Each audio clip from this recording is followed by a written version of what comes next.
summer if I would participate in this conference, and I've just been so incredibly impressed with their professionalism and good humor. So they're working really hard, folks, and I really appreciate it as well. So how's everybody doing? How's the cheating? Listen, I shook everybody's hand just about when you walked in, and you all had really great handshakes, great eye contact. So thank you for coming to the session. Go out there and have a great time. So I have a couple things in store tonight. What I was going to do for you folks, number one, is answer some questions and give you a little bit of feedback and insight as to what recruiters are looking for in networking events.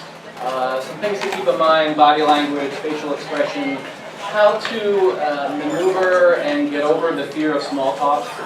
Is anyone really good at small talk? Kind of.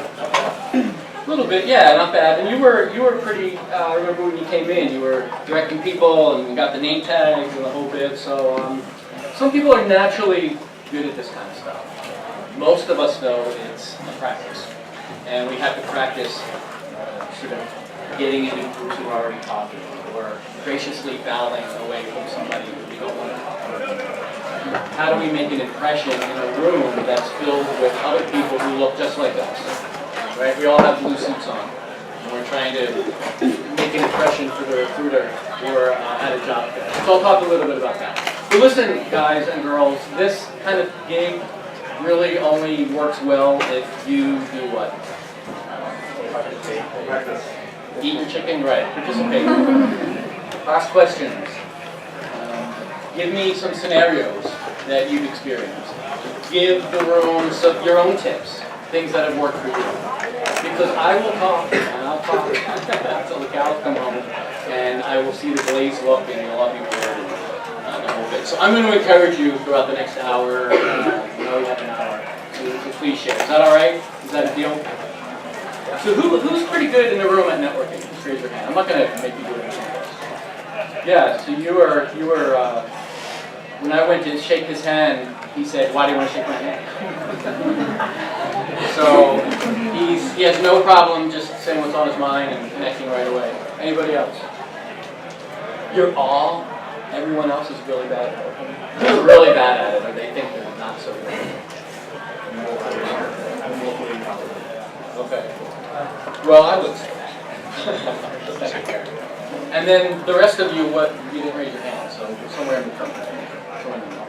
All right. So before I give any more away, and I know this is a little challenging because we're in a small space, what I'm going to ask you to do is stand up and just sit down and network a little bit with the people that are in front of you, in back of you, and next to you. Now here's what I want you to do.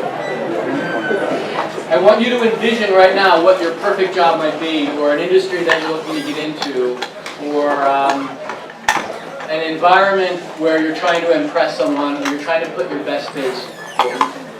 So I want you to imagine that. We're not just in a room and we're listening to this like that. So I want you to put your best professional face forward, and I want you to try to meet the people that are around you. And I want you to do two things, if you can. I want you to be the first to disengage and stop talking so you can talk to someone else. And I would like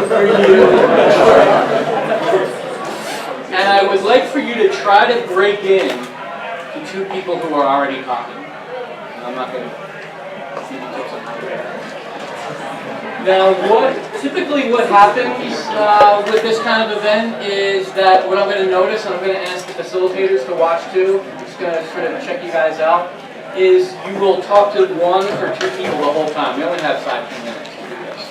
So this isn't speed networking, so hey, how you doing, and then go right to the next person. So, get to know the people who are around you. But when I see that you're just talking to the same person and it's been 5 minutes, I'm going to flip the light a little bit.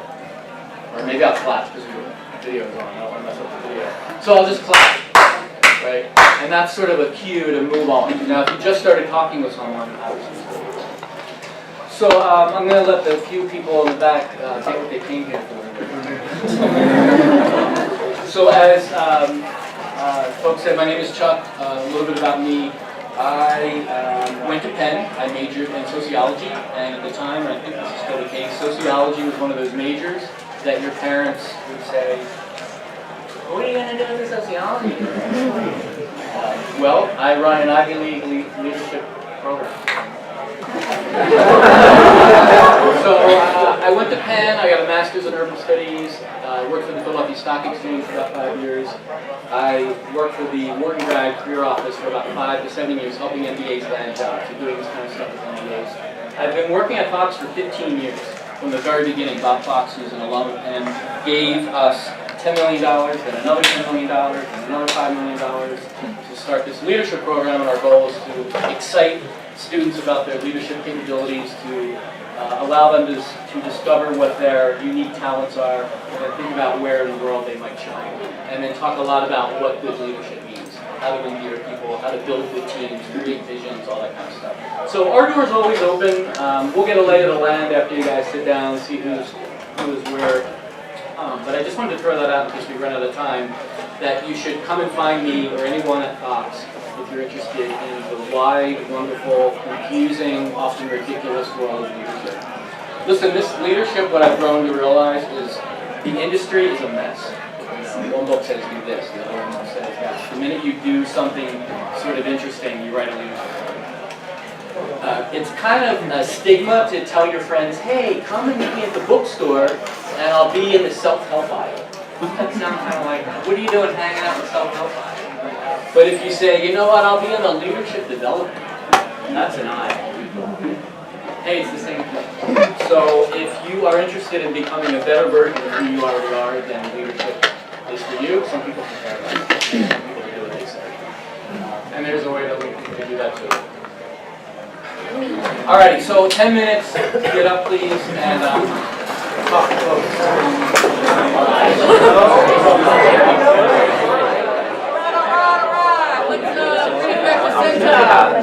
Thank you very much. So this is the worst part of these things, is making you guys stop talking to each other. The energy is so palpable. So a couple things that I saw. Before I get into that, who'd y'all meet? People around you. Who was around you? I met Ryan. What do you know about Ryan? Ryan is an electrical engineering master's student. He went to a private school in Connecticut for his undergrad. Good. Anybody else from Connecticut here? Right. Connecticut, in the room, in the house? No? Makes you really special. Who else? Who else did people meet? Just yell it out. Kevin. Hi, Kevin. Share. What about Kevin? Kevin went to MSU, which is where I grew up, my hometown. Wow. And you didn't know that? No idea. Isn't networking wonderful? Who else? You all ostensibly met someone. You were all talking. I met Amir. Hey, Amir. And yeah, The small talk guy. and yeah, he's from Turkey, and he's a graduate student. Cool. Studying what? Do you remember? Wait. I know he knows the conversion factor between cells. It's the little things. It's all right. It's all right if you don't know, or maybe he didn't tell you, or you forgot. It's not a, you know, when you meet people, you don't. It's not a quiz. You're not going to take a quiz afterwards. Did you? Anybody else? One more person. I met Miguel. Hey. He's from India. He started his own company. He built an app in high school that cured people of their fear of burning, which I thought was really cool. He's majoring in computer science. I also worked on this thing called, like I also preach the education board and new syllabus, so I'm like indirectly responsible for changing the way how a million students study computer science. You're changing the way a million students study computer science. Dude, why are you even in school? Rule the world. You don't need. Wow, that's really... Like I still want people to work along with me. I can't do everything by myself. Right. Well, hey, you're right about that. Everything is a relationship. So, what's the whole point of this whole networking thing? Why are you guys here? For the chicken, I know. What's the point of networking in the sense that we're talking about? To meet people loose connections will be important. Maybe, yeah. Sure.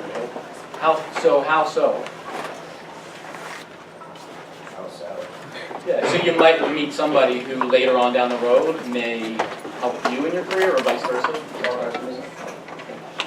What else? To expand your perspective of the world. He's good. I don't view it really as like a selfish thing. It's like, what can I get out of it? I just view it as a friendship that's predicated on mutual professional interest. Okay, great. So typically with these networking events, you're there surrounded by other like-minded people in some way, shape, or form, often. Yeah, I like to talk about what's happening in my life so that I get a feedback about what people think about what my work is like. Okay, yeah, that's great. How about just making friends with people who have possibly a shared interest? Can we just start right there? Let's just say possibly making friends with people who have interests that might be similar to mine.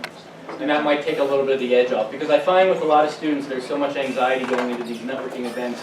You go in, everybody's talking, you don't know who to, you don't know anyone, and then maybe you see your friend, and you run over to your friend, and you stay with your friend the whole hour, and you and your friend just sit there and tell jokes, and then you both leave, and then anybody. There's anxiety about breaking into conversations, about leaving, what am I even supposed to be doing here? Trying to talk to the recruiter, but there's 15 other students around them, and they're all talking at the same time about how great they are, and the NGOs they started in '03, and the 20 languages they speak, and how can I compete with that? And so you just kind of leave right on. So if you think about it as just, hey, I'm going to see if I can make any friends. That could be a good step.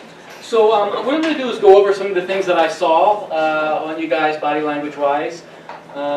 There are basically, I think, in this world, two kinds of networkers. There are networkers who just sort of haphazardly get in there and do it. They don't have any goals about the event.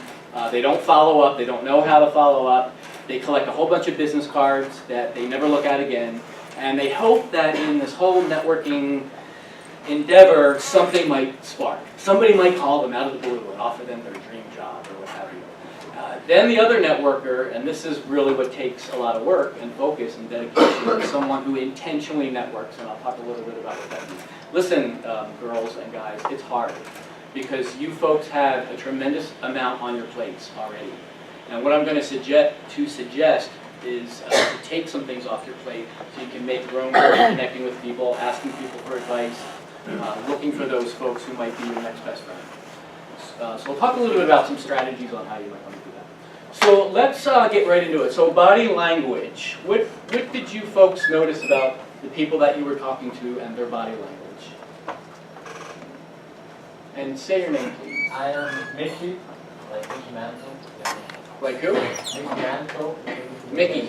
Mickey, yeah. Okay. Mickey Mouse. Yeah. Mickey Mouse. I don't want to say that. So, You gotta laugh though. I noticed this about myself too. Some people and myself don't know where to put their hands while they're talking. Right. So what I saw some of you do is this, right? I saw a lot of this. What do you think about this? So here's the deal. If you do it every once in a while, it's fine, right? Say Dee and I are talking, and Dee says, did you try the chicken? And I said, no, how is the chicken? and then. But you don't want this to be where you default to. If you keep going back to this and this is your rest pose, then it's not so good. You're sending conscious or unconscious signals to people. So look, if you're chilling, you might be cold, right? So I don't want you guys, as I talk about body language here, to get so wrapped up in it that you're at a conference and you're talking and you do this and you go, oh my God, I'm sorry, and be yourself, but you need to be self-aware of what you're doing to your body because you're saying more than you realize all day long. Just walking down Locust Walk, sitting in a classroom, I can see every single one of you out here. And it's funny, when you're in the audience, sometimes you think you can hide in the sea of faces. And so I'll be talking to people and like, they're looking at their watch. I see you staring at your phone. So you're always communicating, whether you're saying something or not. And often how you're holding your body says a lot more than what you're saying verbally. If I were to walk in here, hi, you would already be like, what's wrong with this guy? So holding yourself is really important. This is the worst that I think anybody can do in a networking event. I saw some people doing it. It's called the one-arm grab. And it pretty much says, I could care less. And when, or when are we over? I mean, this kind of the hip out and the head. So, do you have any jobs at McKinsey? That's not going to get you anywhere. In the same token, so we got any jobs at McKinsey? The bravado, the overconfidence is also not really going to get you anywhere either. So you've got to find that balance between being yourself, being relaxed, being open, and being confident. And so I think just practicing checking in with yourself on how you're holding your body, how you're walking down the street, how you're approaching people. And here's the best word for this, gently. To just gently check in with yourself here and there, not all day long, but just here and there. Listen, our bodies, let's say they start here, right, are most of who we are. And in this culture, we live in our heads all the time. And our body's just sort of meat that hangs from our neck. And we work it out, and everybody hates their bodies, and they complain about it, and we dress it up. And we don't get into it, and we don't live in it as much as we can, particularly in a place like Penn, because everything's so heady, study, think. So what I'm suggesting is you get into your body a little bit more. So here's one thing you can do. You can just stand here, like I'm doing right now, while you're talking, with your hands down. And you can use hand gestures, but nice to meet you, where are you from, Devin? Oh, that's so interesting. Oh, wow, that's really cool. I like skiing too. And just land them right here, right? It feels weird, doesn't it? Just to hang here. But does it look weird? I mean, do I look weird? But does it, blah, blah, blah, yada, yada, yada. I'm just fine. This is what you'll see in a lot of these networking events, particularly when you're 21 or older. The lifeboat, the clutching the drink. You will see a sea of people holding their drink like their life depended on it. Right? It's like, you might not even be drinking it, but it gives their hand something to do. So what I'm going to suggest when you're at these events is don't hold the drink. Don't hold anything. You might be the only one in the room who's confident enough to just stand there without a drink in your hand. And again, subconsciously people will see that. You might not really know it or understand it, but you'll be often the only one in the whole room who's not holding a drink. The worst thing you can do is go up to the little bar that they often have, where they have all the cheese squares and little pigs in a blanket, and get a whole big plate of cheese squares and stand there and talk to somebody and the cheese is you're chewing and you're talking. It's disgusting. So go to the bar, go to the buffet, get your food, and then when you go back out into the crowd, please don't have any food holding in the plate. It's just really bad form. And for the drink, I would say try putting the drink down. For alcohol, for those of you who are 21 or you'll be at these events at 21, I always really try to limit my alcohol because the minute you start getting a little buzzed, for those of you who drink, I know some of you don't, you're just not on your game.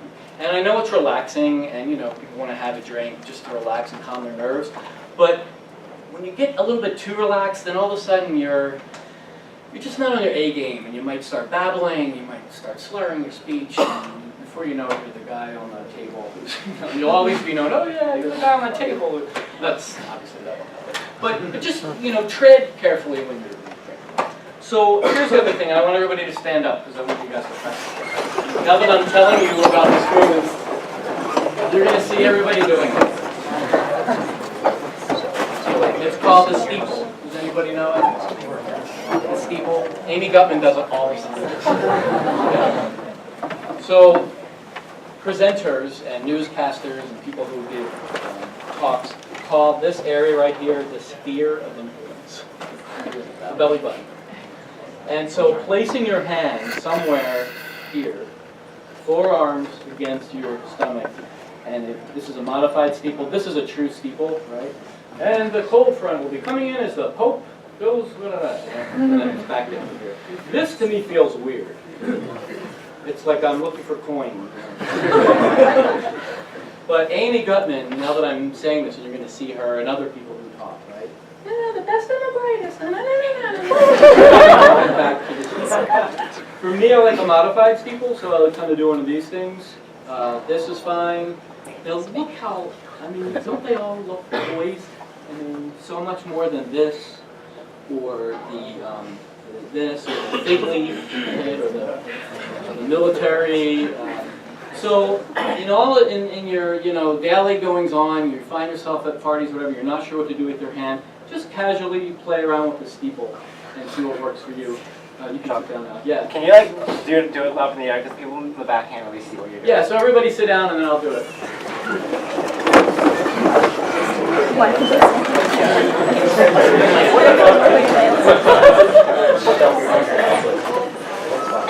So it's basically, it's anywhere right around here. Yada, yada. Next we're going to talk about handshakes and eye contact, and then we're going to talk about how to break into a group and how to get rid of the latcher on, the clinger, right? The one who has to cling onto you, and you go to the restroom and they say, I have to go to the restroom too.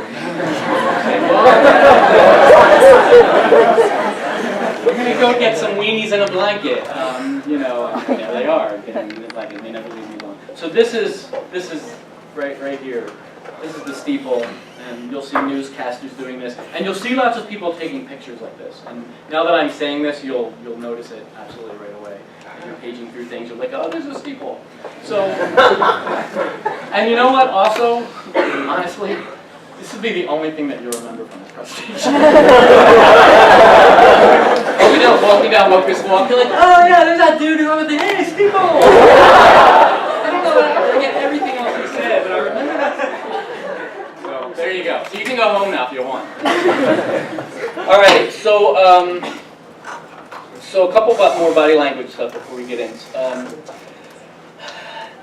There's this thing called steak face that you see sometimes. Does anybody know what it is? They sometimes will call it resting bitchy face. Oh! What is it? Anybody want to explain or show? A mean-looking default state. Yeah, it's just for like that's how you kind of look. I always think like they're smelling rotten egg. You look like something stinks. And it's kind of like, seriously, this is the face you're going to bring to the situation? This is what you're bringing here? Look, some people, that's just how their face kind of falls. And it is. When I first started Fox and I was giving talks, I remember at the beginning of my career at Fox, giving a talk like this, and there was a girl in the audience, and the whole time she was like, looking at me like she was totally confused. And I'm like, do I have a bug? Like, what the heck's going on? And afterwards, and I'm thinking, I'm just not really connecting with her. She's just not having it. She just looks totally like she's not present and something stinks. So she came up to me afterwards, and she said, I just want to say some of the things you said really resonated with me. All right, I have to tell her. I wouldn't be doing my job. And I said, it's so interesting that you're saying this, because I saw you out in the audience, and you were giving me the impression that you just really weren't happy. You had an unhappy look on your face. And she went, oh, maybe that's how I look all the time. And then I caught up to her, and we had a really great conversation, and she smiled and she walked out the room. But what I want you to do is just be aware of holding your face. I'm talking about the American culture here. Are there any French people in the room? I'm not going to... Look, I'm half French and half Italian, and when you go to France, people don't smile a whole lot like they do in America. America is just, we expect you to smile, and we expect you to be, even though in our back of our minds we might be saying, oh my God, get me the heck out of here. In order to connect with people, we love the smile. And honestly, Penn students, as the semester progresses, don't smile enough. When you first get here, you're excited, particularly freshmen, right? Watch time. Oh, watch time. What's that mean? Watch time. Watch the time. Yeah. I'm learning the language. So here the smile. So, how are you given a natural smile? You don't want it to be fake. You don't want it to be phony. So how do you do that? How do you give a natural smile? What do you think? Because you don't want to, hey, how you doing?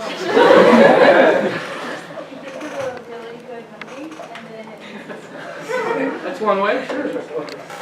Anything else? What makes you smile? Yeah. Like, enjoy the moment. So like, I don't know, like, try to find something to enjoy about something. Yeah, just appreciate the fact that you're here at this university and you're young and you have your whole life ahead of you and you're at a networking event and there's all these cool people and isn't this cool? And say that to yourself over and over again while you're walking down Locust Walk, while you're brushing your teeth. How lucky you are to be young and alive and you've got all this stuff right around you. The lights are on, you turn a hole in your wall and clean water comes out every time. I mean, it's unbelievable the things that we take for granted, and if I could instill anything in you, it would be just a sense of appreciation. And I feel like I just see a lot of soulless faces walking around, sometimes at Penn, and just, I think we've lost sometimes how lucky we are and how, listen, you have youth going for you, and it's a great thing. So appreciate your life, be excited about life, and then you will naturally maybe show a little bit of a smile here and there. All right, the other thing, bring some energy to these networking events. I've met way too many people who just have a pulse. I mean, just not there. And wear something interesting. When you go to some of these corporate events, you'll see people mostly in blue suits and black suits, and everybody looks the same. Put something interesting on. Wear kind of a cool tie. Don't get carried away. But something that makes you stand out. Women have a little more advantage to this because there's so much more that women can pick from. But even guys, have something interesting to wear, and just that in itself might have you stand out a little bit. The other thing that I see with networking is people talk way too much. They're trying to position themselves, they're trying to brag about how great they are and all the great things they do, thinking that the recruiter or the person they're talking to is going to be wooed by their amazing abilities to do whatever. If you are talking, if you're the one talking, mostly you're talking too much in these events. You really want to be interested in the people that you're meeting. You want to ask them lots of questions. How they say this is be interesting and interested, and find that nice balance. Listen to yourself and ask yourself in these networking events and when you're getting on a roll, are you talking about stuff that nobody really cares about? Are you referencing people that nobody really knows? Are you talking about situations that you have been in that nobody can really understand, right? It's okay to have those conversations, but sometimes people go on and on about it, and they think everybody is really interested in where they skied and how they skied and what they had for lunch after they skied, and who cares? So find those commonalities, right? I was at a networking event last week, and part of that too is taking the conversation somewhere else when you're in a vortex. So what happens in these things sometimes is, and this happened to me last week, we were all talking, having a good conversation, and somebody talked about how they drive to work, their route to work. The most boring thing you can. And then somebody else started talking about it, and then somebody else talking about it. Oh yeah, I go down Route 73, and there's that Wawa there. If it's raining, I make a left at the Wawa. Oh, I know where that Wawa is. I usually go down Route 90. I'm like, oh my God, where's the Wawa? So how do you change the conversation? What do you say? This is boring. This is boring, yeah. Just walk away. Hmm? Just walk away. Good. But if you want to be, gregarious and you want to be an elegant networking person, what else would you say? I read in one of the self-help books, in the bookstore section, that anytime someone says something, if you pay attention to every noun in the sentence, you can oftentimes take one of those nouns and spin the subject that way. Yeah, that'd be kind of cool. Just say Wawa coffee. Here's what I do. Going to work. This is how I drive. This is how I drive. Hey, I don't mean to change the subject, but did you guys see Donald Trump last night on the... I don't want to change the subject, but are you... You are changing the subject? But it's just a way to just get out of that vortex. And it's how you say it, and that's a lot of this communication. If you say, I don't mean to change the subject, but then everybody's like, whoa, chill out, man. You don't drive to work.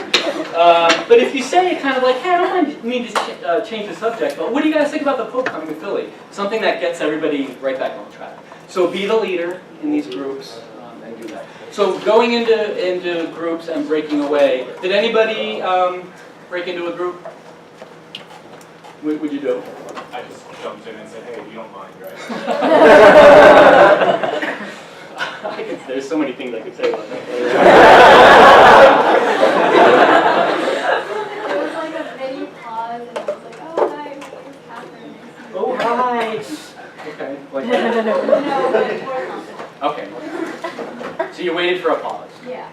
I just barged in and asked what's your major. What's your major? Some I usually would say, what are you guys talking about, and do you mind joining the discussion? Okay, that's nice. I mean, that is my default opening when I want to interrupt. Actually, it's a very good scenario you're talking about, because I do feel difficult very often. Because if it's the same age, or same level people, comfortable. But if you imagine that the CEO or some person, somebody like here, so many people around you and you want to cut in, it's difficult. Yeah, it is. It's totally difficult. And I wanna stress when you're at these events, particularly now when you're in school, learn how to talk to adults. Learn how to go up to adults who have positions of power, positions of authority. If you see Amy Gutman walking down Locust Walk, you better walk straight over to her, stick your hand out, and say, "Hey, Amy, how you doing?" I mean, don't let people's job titles, how they're holding themselves, people of power or position, scare you into not engaging in them. Learn how to do that. The sooner you can do that, the better. Ben Franklin, who founded this first university back in the 1700s, one of his great talents was his ability to make friends with everybody. And he's a young guy, runs away from Boston, lands in Philly, and in his young 20s, he's hanging out with the leaders of the city. He just had a knack for talking to people, and he wasn't afraid to walk up to anybody and say, "Hi, how are you?" So get used to doing that. Some of you can do that really easily, and others of you, you're a little challenged. So how to practice that is start small talking with people during your daily day. When you're getting your coffee at Starbucks, when you're buying your food, when you're getting a newspaper, just in your daily routine, just chat with people. "Hey, how's it going? Oh, nice shirt you got on." Or, "Hey, what do you about this weather?" Now, sometimes you're going to get back, "Leave me alone," or they won't say anything. And then you're going to take that bad feeling, you're going to be like, "No, I just want to say hi," and then you're defeated and deflated. The way to get around that is just mentally hug them and wish that they have a better day. Honestly, with everybody. Everybody gets that wish. Everybody gets a wish that they live the best life that they can live. So if someone gives you that bad negative energy and you're just trying to chit-chat with somebody, just mentally hug them. I always kind of wish them well, and it's amazing how it just goes away. I mean, it does. You should try it. So practice just in your everyday life. Alrighty, so breaking in, you've got 2 people here or 3 people and they're all talking. The best thing to do is really just stand there and just with a little bit of a smile, just sort of look at them and stand there for a few minutes, and that's the hard part. The hard part is just standing there and not saying anything and just watching them, because you're like, "You see me and I feel like an idiot." Leave. And wait for one of them to open their body up or look at you, and once they look at you, and they don't say, go away, then that's an invite to kind of step a little closer and then get into the conversation. That's when you can say, what are you guys talking about, and whatever. Here's the social intelligence of this. If they're talking about something that looks really deep and looks like they're really in a conversation that you really don't want to interrupt, but you really want to talk to someone in that group, they might be a recruiter or somebody that you want to meet, just circle back around. Just stand there for a few minutes. "Oh, this doesn't look like, something I should get into, and then just graciously bow out, and then go back and find the person that you're looking for again. So the uncomfortableness is just standing there. Now, if you're in a group and you see somebody out of the corner of your eye standing there, don't be a jerk and open up your body, look at them, invite them in. You be the leader of the group and you facilitate them. Small talk. So small talk seems really, inconsequential, and what is it, and it's just a bunch of fluff. Small talk is really important because it's the very first step on whether or not you want to go to the next step and actually have a real conversation with somebody. So even though it might be a little awkward, small talk is kind of important in my mind. And the way to get around that if you're not good at small talk is just ask questions about people. What's your favorite class here and why? The why is key. Why is it your favorite class? What inspires you about Penn? What was the last movie you saw that really, floated your boat? What books, have you read any really cool books, and why? Why? Where do you like to visit? Where are you from? What kind of food do you eat? Why? Not yes or no, or just, where do you like to visit? Paris. Have you taken any good classes? Yuck. So why?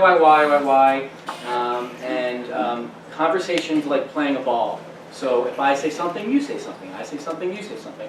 This is what happens with a lot of students that I interact with, and they don't understand what's going on. So I see them after a summer. This just happened. And let's say her name's Little Sally. Oh, hey, Little Sally, how's it going? Oh, hey, Chuck. It's going really great. I had a great summer. I did this, I did that, I did this, and I did that. Oh, that's great, Sally. So how was your job that you worked at? Oh, my job was amazing. I did this and I did that, and I did this and I did that. On and on. Oh, wow, that's great. How's the semester going for you? Oh, the semester's just great. I'm taking this and taking that. Are you doing any extracurricular activities? Oh, yeah, I'm doing a ton. That's nice. Now, what has Little Sally not said? How are you? What'd you do this summer? How was your summer? How's your semester going? She goes on and on about herself, and then she says, well, it was great talking to you, Chuck. And I'm like, no, it wasn't. So, don't be like Little Sally.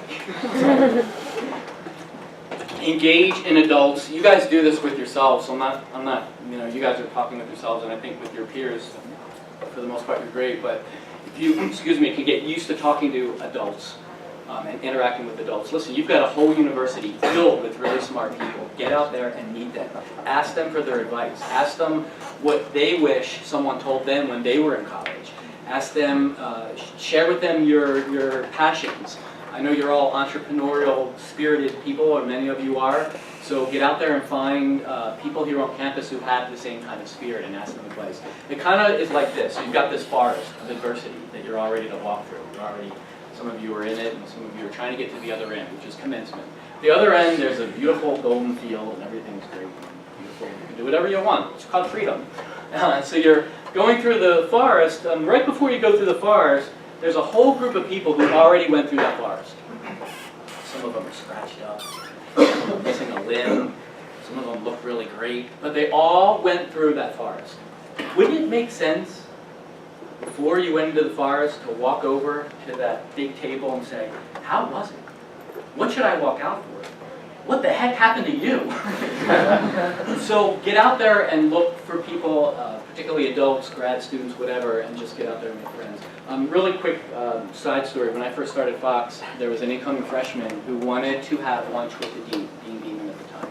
And her request to have lunch with the dean, because she wanted to know what the dean's 4-year plan was for her university that she was about to go into.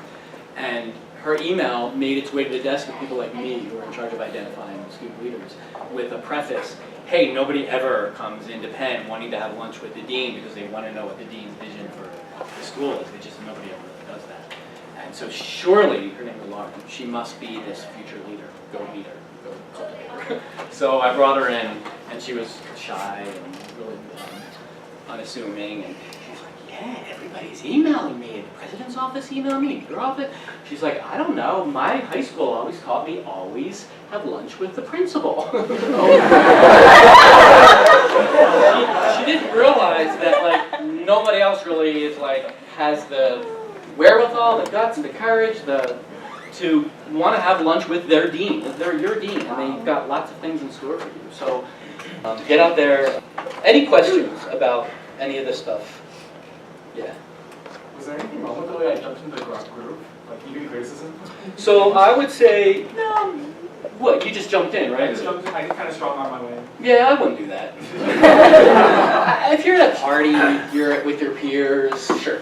Yeah. But if you're at a professional networking event, I wouldn't just jump in thinking that it's cute. All right, thank you. Yeah. What is a good way to break your bow out? Good question. So, what do you guys think?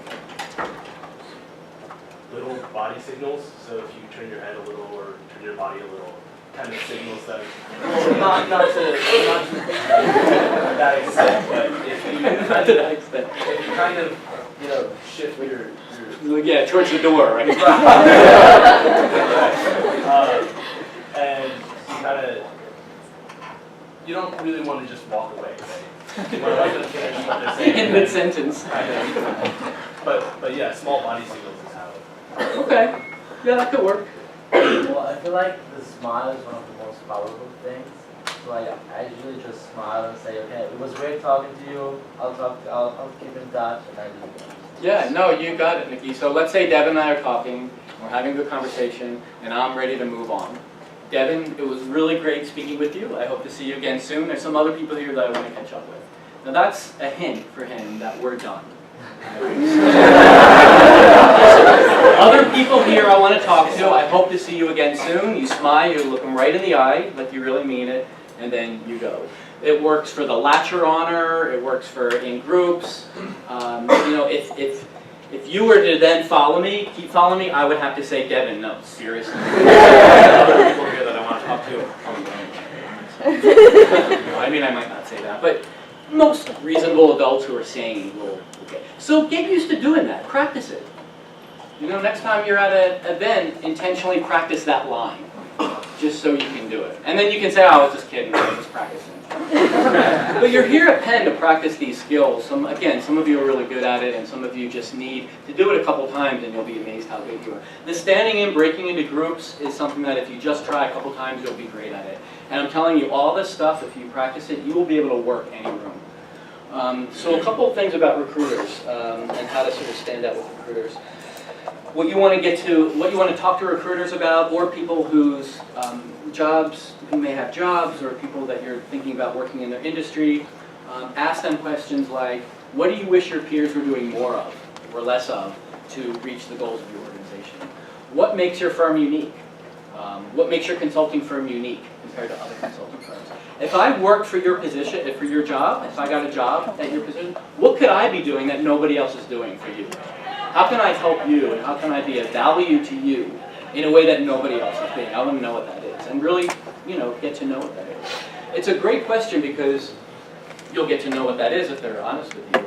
And also, you'll get to understand whether or not you really want to do that. So you might get back, oh my gosh, let's say David, I'm so glad you asked that, because nobody wants to stay till 1 in the morning and run the Pinsky report. I mean, I just can't find anybody to work in my organization to stay all night and run this report. Now, if you really love the firm and you're ready, you want to do whatever, you've got to start from the bottom, you might be like, I don't care about the Pinsky report, bring it on. Or you might walk away saying, I don't want to stay all day. So it's a good question. It's a really great interview question when it gets time to, if you have any questions. What can I do for you personally and the organization that's not being done right now so that you can reach your goals? You want to understand what the organization's long-term and short-term goals are. You want to look at the news if you really want to be a great connector, and scan the news to see if there's any news that morning about the industry that these people are working in. Hey, did you see this morning in the paper, blah, blah, blah. People will know that you're informed and that you care and that you're interested, right? So be an active, interested participant. One of the things I like asking people are just what their hobbies are and what they like to do outside of work. You want to humanize people. And I think in Wharton sometimes the frustration is everything's business, business, business, and I'm jockeying for power, and I want to be successful, and I want to make a lot of money, and I want to wear nice suits, and that's all well and good, but what do you do when you're not working? And when you have those conversations where, oh wow, I love Malaysian food too, or wow, I love to go to France, or wow, I love hiking, whatever it is, then the conversation really gets interesting. Yeah. How do you make that transition between professional conversation and the more personal? I could say I read an article the other week about somebody who skydived when they weren't working in it, and the skydiving helped them become a better whatever, right? What do you do when you're not working, or what kind of things do you like to do outside of work? That's a valid question you can ask anybody, right? What kind of things do you like to do outside of work, with a smile on your face?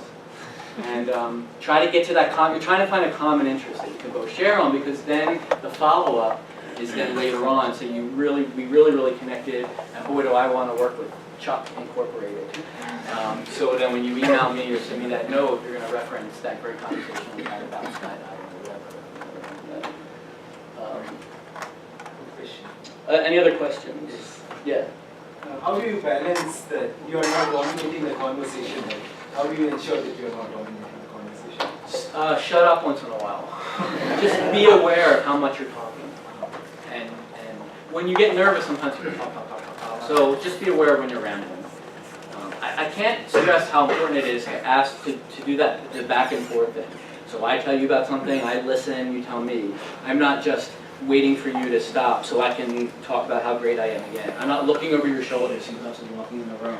So the eye contact has to be really good, but not scary. So you just have to find that balance. Yeah. Coming back to reading the chat part. Yeah. So very often I run into a case that you have an engaging conversation with the recruiter or with the guest speaker. And then before you even have a chance to say, I'm nice talking with you and I hope to see you again, another person already cutting you because they want to get to the next spot. Cutthroat.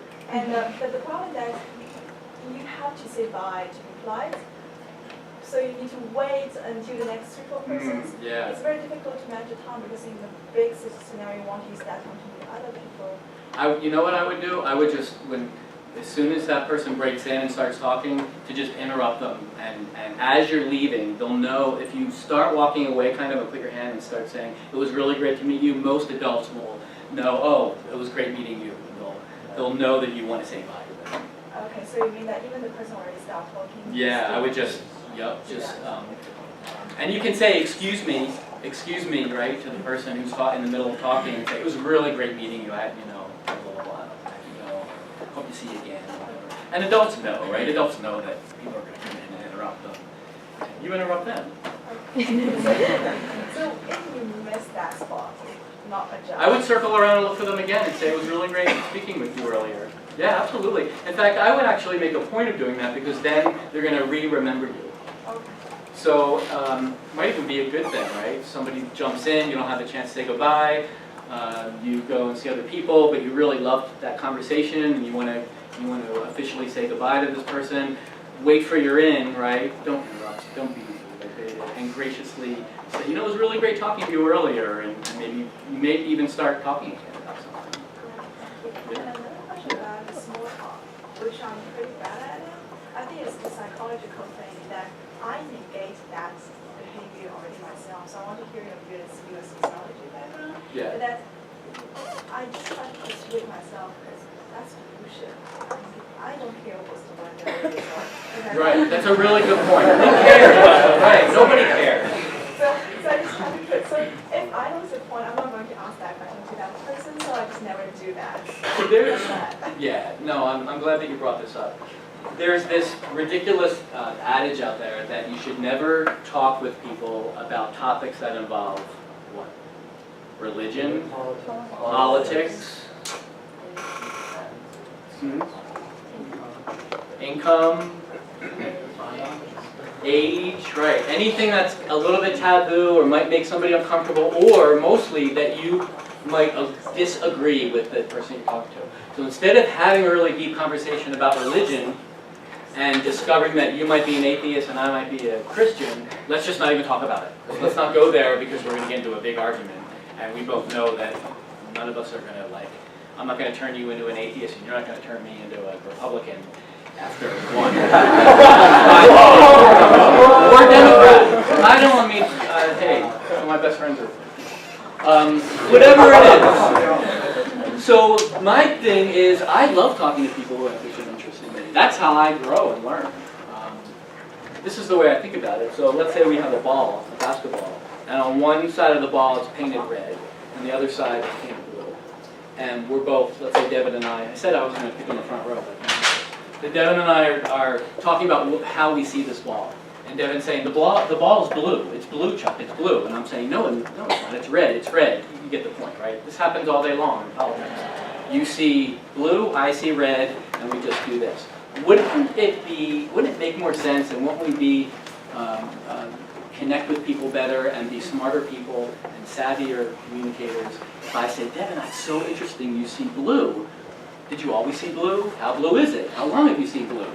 I mean, to really understand what you see, how you see that ball. And then for you to say, Chuck, that's so interesting. I've never ever seen a red ball before, and I can't even imagine a ball being red. When was the ball red for you? You see what I'm getting at, right? Now, we both have an understanding of the whole ball. I might still see red. You might still see blue, but we just understand each other more. And if you have the capacity to do that, you are ahead of the curve in anything. Religion, politics, and the small talk then isn't just about, did you see the weather? And I mean, who cares. It's, wow, that's so interesting, you're a Muslim, and then I'm this and that. So if you're the type of person that gets really defensive and you have to put people in a corner and you have to convince them that who they are is wrong, then stay away from those topics and just talk about the weather. But don't be like that. Expand your horizons and don't be threatened by people's differences. Just be curious, because they are who they are, and you're not going to change them over a 5-minute cocktail networking, or even over a long lifetime of conversations. Now, maybe after we talk about the ball, maybe we both see a little purple in there. Who knows? Yeah. And going up to someone and you know their name, like you know who they are, you know about them, Yeah. is it best to kind of go up and like say, for example, hey Chuck, my name's Chris, or just kind of go up and just introduce yourself? No, I would say if you know their name, sure. I mean, if it's like I feel like sometimes it can be awkward, especially if you're not in an instance where you happen to know who they are. But Well, I would explain why you knew their name. Like when you came up to me and you say, hi Chuck, I know we have a mutual friend, Laura, so you explained why I would know your name. Yeah, it would be kind of awkward if you just went up to somebody and said, hi Sally, do I know you? No. for people that are like, you know, important, like, you know, everybody in here, like, we all know who she is. Yeah, she doesn't know then us. absolutely. Yeah. So, Absolutely. If it's someone of notoriety or it's someone that everybody knows in the room, their name, absolutely. My question is, how do you get out of a cycle? I've noticed that sometimes when you're in a networking event with a firm, you get into a cycle of asking them questions and then having them answer it, and then waiting to ask more and more questions. How do you get out of the cycle of it just being an interrogation? You mean you're interrogating them or they're interrogating you? You're interrogating them. So you as the student? Yeah. Well, just don't interrogate them. Okay. I would just ask them something like, listen, let me tell you a little secret with these recruiters. Okay. They don't like this as much as you don't. They just Okay. don't. Recruiters don't enjoy going into a room filled with all these students who are all yapping, and are all trying to get in front of them to talk about how great they are. And they have to stand there and they have to try to figure out, who do I even want to talk to now?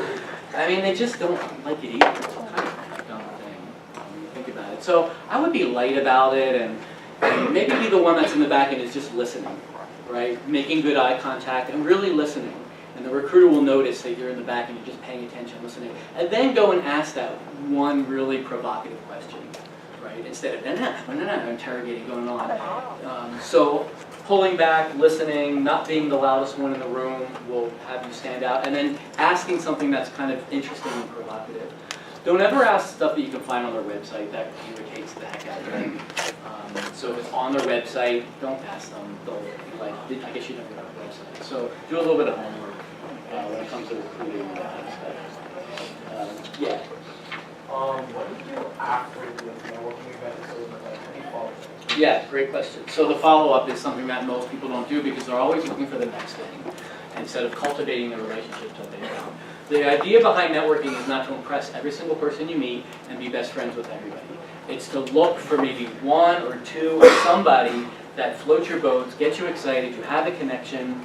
Have you guys ever had this experience where you meet someone and within a couple of minutes you feel like you could be best friends? You ever had that experience where there's just something about, so what was it about them? Who are you guys laughing? Is that how you guys met? They're best friends forever, just like one day. Yeah. Really? Oh my God, that's great. Yeah. So have you experienced that? What is it about the other person that? Oh, it's hard to describe. It's just like how they behave. It's like Yeah. we resonate with you. Like for me, I'm a freshman. It happened like at NSO with some people. So some of my homies, I just go and introduce them. And I introduce myself. I just like how they behave. It's like a subconscious. Yeah, there's something, it's hard to put your finger on it, but there's something that just clicks. So when I'm in networking events, I'm looking for that. And you're collecting a lot of cards, and you're giving, does everyone have a business card, by the way? So you all fail networking 101. Go get a business card, and listen, I don't know what the stigma is with undergrads. They don't want to have business cards. They think it's too, like, whatever. But how are you going to give people your number? You're going to Facebook them? You're going to write it on a napkin? I mean, like, adults don't want to write. Just give me your number, and I can contact you if I'm interested. So just get them over at Campus Copy. It's really cheap. You can put a little logo, Penn logo on it if you want, and it could just be your email, right? And listen, don't put it. I saw somebody the other day. It was like, I don't know, SnookyGoesUnder.com. It was like some ridiculous. Keep it clean. Like seriously, that's what you're giving out to adults. So the follow-up. If you talk about something interesting, you can always reference that. But they may have forgotten about you. But what you want to do is, or what works well is, hey, I was at that networking event. I was really impressed when you said blah, blah, blah, or that the company did yada, yada, yada, and wanted to know if you could offer me any advice as someone who is really, really passionate about fill in the blank. Banking, consulting, nonprofit, advocacy work, whatever it is that they're doing. You never ever want to ask for a job. I mean, people smell it. Right? Here comes the student. Hi! It's called anti-networking, where you never ask for the job, but you're really interested in the person. This only works if you really are interested in the person.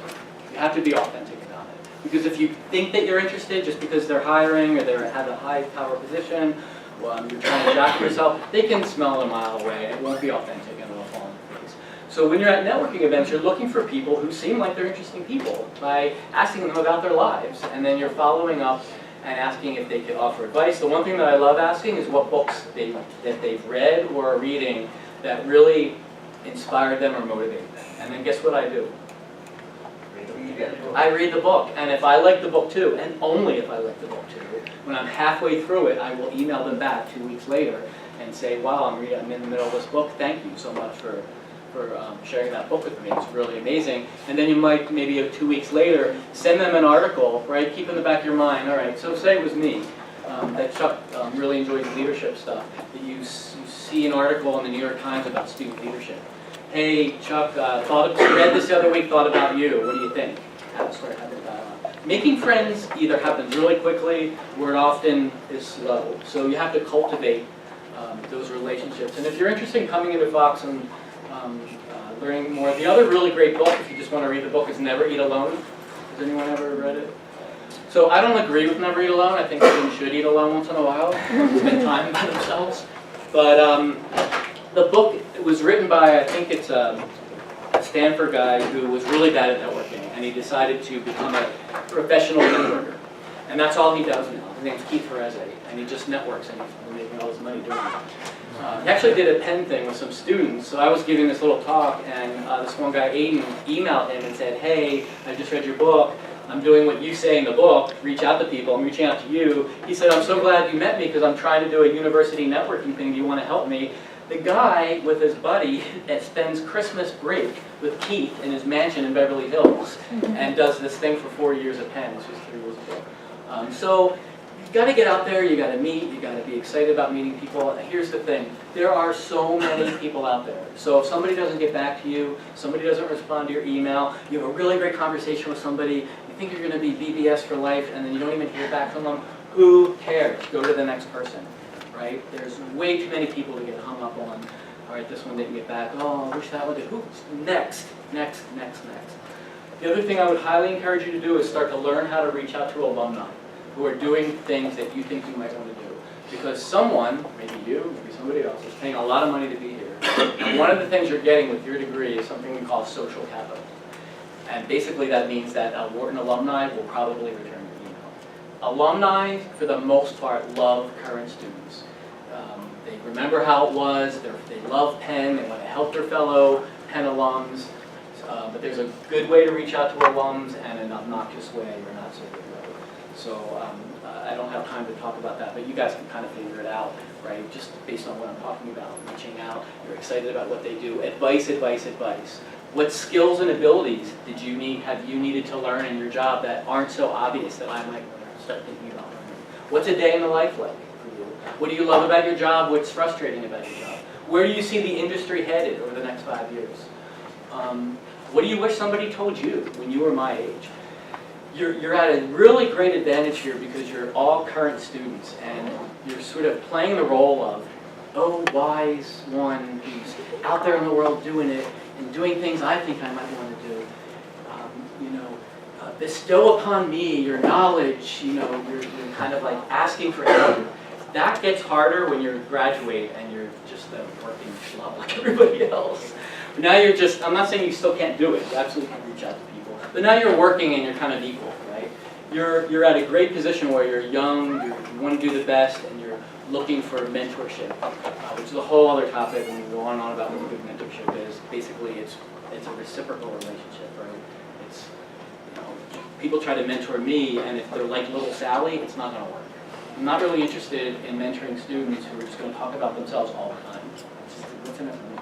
I mean, I'll help you and have a conversation with you, but I'm not going to be like there for you. That's just the way it is. And that's how you feel too, right? I mean, would you want to give up a lot of your time for somebody who just goes on and on about themselves and their needs?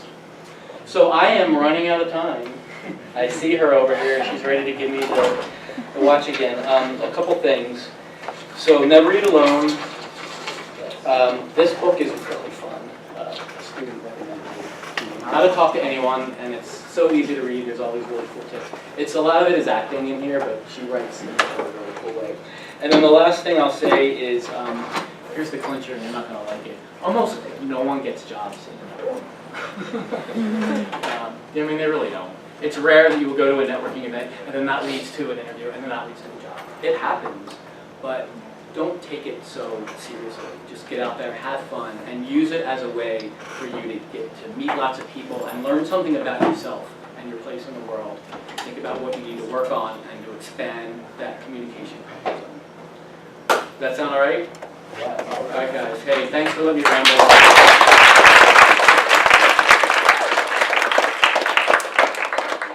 That was such a good lesson. I'm sure we'll all learn more than just the engagement zone and the people. Let's give another round of applause for Sean.